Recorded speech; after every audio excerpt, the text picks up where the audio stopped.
Today at the Vintage Radio and Communications Museum of Connecticut, we have a very nice example of an early 50s Crosley Bakelite tabletop TV that came in for donation.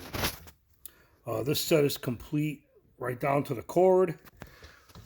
The chassis, if you're into such things, is in excellent condition.